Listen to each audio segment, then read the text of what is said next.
يا اهلا وسهلا، ازيكم؟ انا مروه ودي قناتي كوبايه قهوه مع بيرو. ما تنسوناش في اللايك والاشتراك في القناه، سيبوا لنا تعليق وهنرد عليكم. ويلا بينا نبتدي الفيديو النهارده مهم لكل ام عندها ولاد بتنزلهم مدارس. ازاي يا مروه انظم يومي في ايام الدراسه؟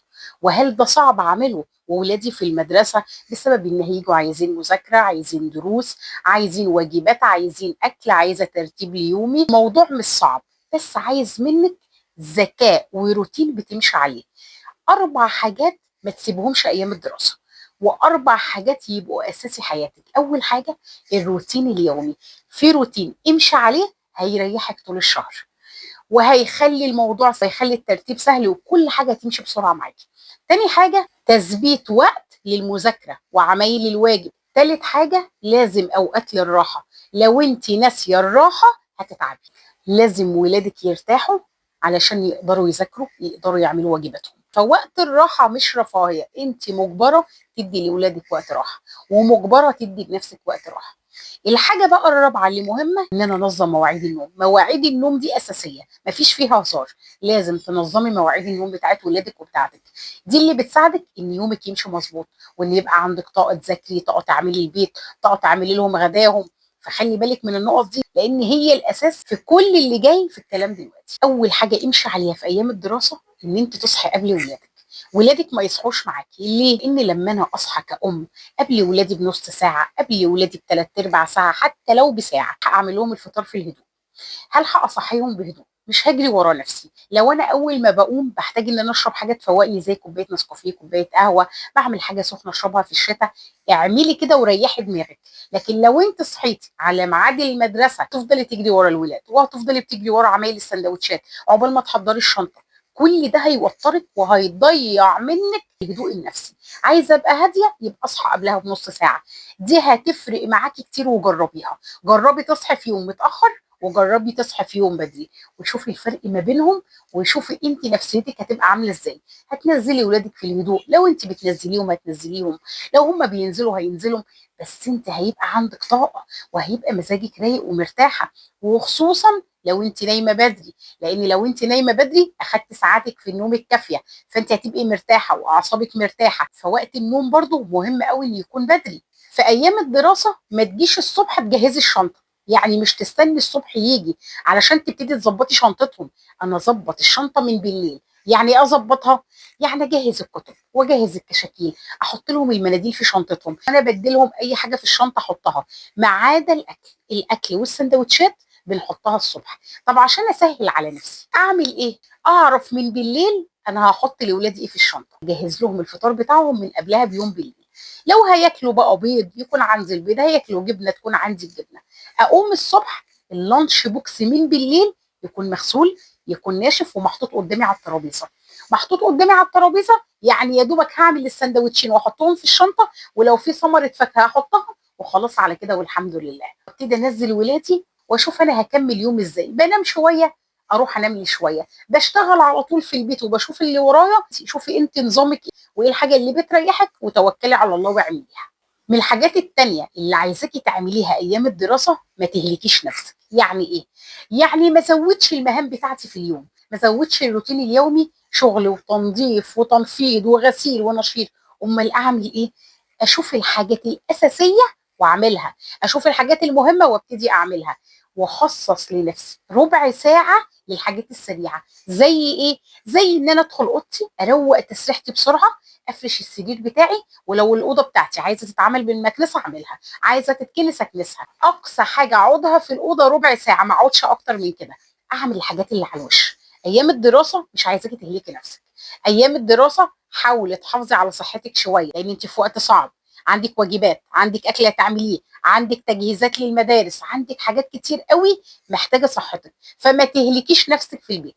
اعملي الحاجات السريعه اللي بتاخد ربع ساعه، 10 دقائق. ابتدي امشي في البيت كده، الم الفرش، الم البرفانات، الم الشرابات اللي مرميه مثلا جنب الباب، الم الحاجات السريعه بسرعه. عندي كام كوتش كده مرميين جنب الباب، ابتدي اخدهم وادخلهم الجزامه. عندي فوط مرميه على السفره، عندي فوط نسوها على الركنه، عندي غسيل ليهم رموه وما شالوهوش. ابتدي الم كل الحاجات دي وافضي الدنيا من حواليا علشان احس بالروقان بعدها. بعد لما انت بتخلصي الحاجات السريعه اللي هي من على الوش، زي نشر غسيل في السريع، زي تطبيق الفوط، زي ان انا اظبط السرير بتاعي وسراير الولاد، ادخل على طول على ان اعمل دوره غسيل. خلصي دورات الغسيل من بدري عشان ترتاحي طول اليوم، ما يبقاش عندك غسيل في السبت متكوم وبعد كده تحسي ان البيت مقلوب من منظر الغسيل. برضو لو عندي طبقين اخلصهم بسرعه. وابتدي اعملي فطار بقى لنفسك، ابتدي بقى روقي على نفسك لان انت عندك يوم طويل عايز منك مجهود كبير. اقوم كده اشغل القران بصوت مسموع، اقوم ابخر البيت بتاعي، افتح شبابيك البيت واغير النفس واغير الجو عشان ما حدش يتعب، ما حدش يتنقل له عدوى.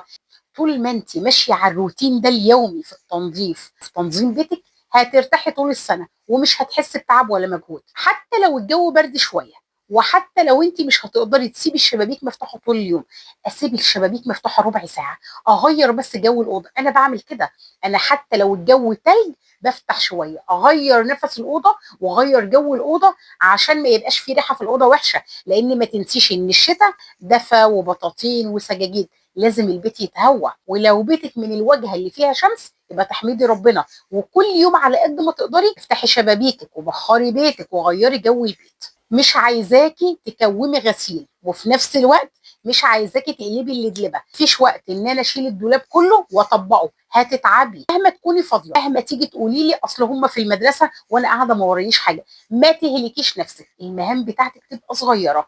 لو انت عايزه تطبقي دولابك، ما اشيلش دولابي كله واحطه على السرير وابتدي اطبق. امال اعمل ايه؟ امسك ضرفه ضرفه، النهارده هعمل الضرفه اللي فوق، تاني يوم هعمل الضرفه اللي تحت.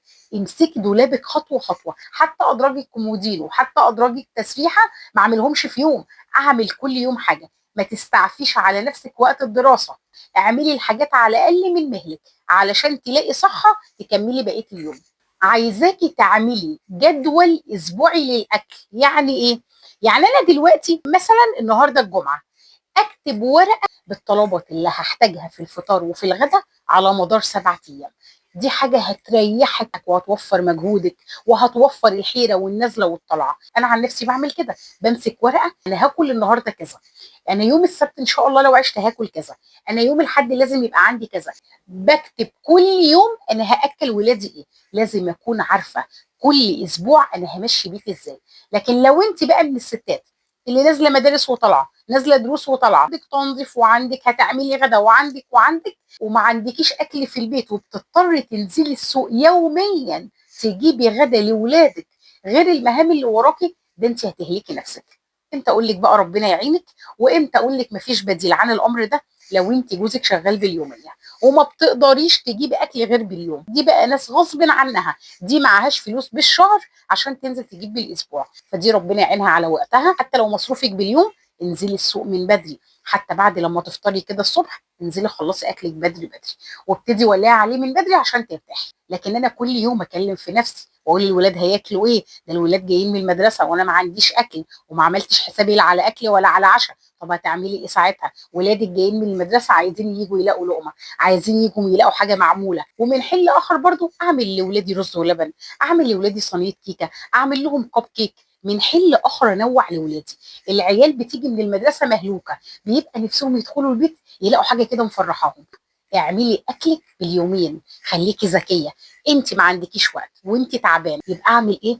اعمل اكل باليومين وال3 ايام واعينه في الفريزر عندي، يا دوبك اطلع الاكل على التسخين. لو انا نازله اجيب لحمه، اجيب لحمه مثلا على يومين، بدل ما اجيب كيلو بطاطس ازود البطاطس شويه، ازود الفاصوليا شويه، ازود اللوبيا شويه، اشوف انا هجيب لاولادي خضار ايه، وبدل ما اعمل حله صغيره اعمل حله كبيره. خليكي ست ذكيه وواعيه، ما تضيعيش صحتك في وقفه المطبخ. واعمل حله محترمه ناكل نصها النهارده وتاني يوم ناكل نصها، او اسيبها في يوم تاني، يمكن تاني يوم اعمل تفليته مثلا او اعمل لهم رز وبيض وبطاطس. حاولي تمشي حالك في الدراسه يوم كده ويوم كده علشان تهتمي باولادك وعشان تخلصوا الواجبات وعلشان وقتك يكون اكتر لاولادك في المذاكره. من الحاجات اللي حلوه قوي تعمليها وهتساعدك كتير، فكره الحله الواحده او فكره الخضار اللي في الفرن والاكلات اللي في الفرن. انا بحب الحاجه اللي تسعفني، زي ايه؟ زي ان انا اجيب فرخه اقطعها او اتبلها مثلا، واحط عليها شويه بطاطس واغلفها بالفويل وادخلها الفرن.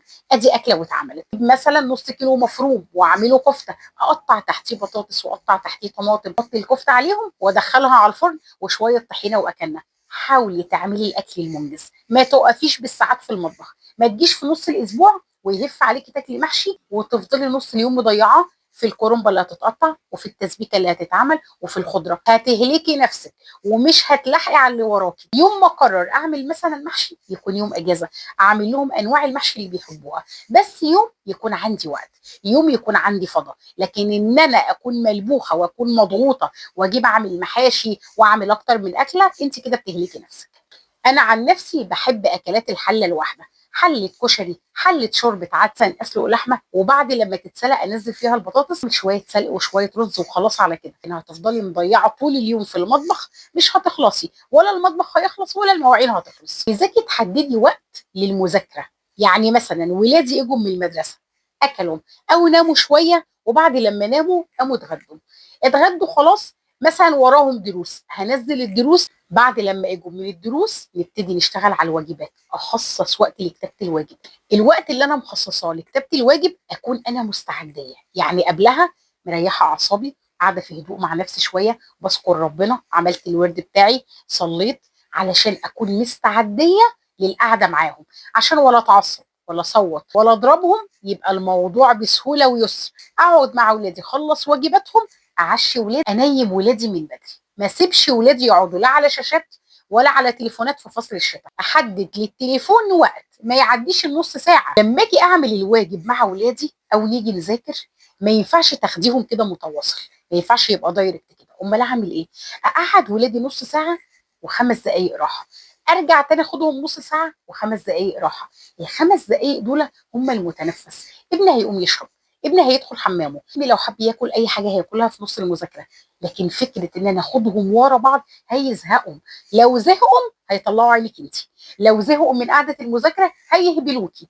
اللي هيقول لك انا تعبت، اللي هيقول لك انا عايزه انام، اللي هيقول لك انا ايدي وجعتني، اللي هيقول لك انا مش فاهم، المهم هيطهقوكي علشان يقوموا من المذاكره. وهنا اكون خلصت. ما تنسوناش في اللايك والاشتراك في القناه واستنونا تعليق وهنرد عليكم. يلا سلام.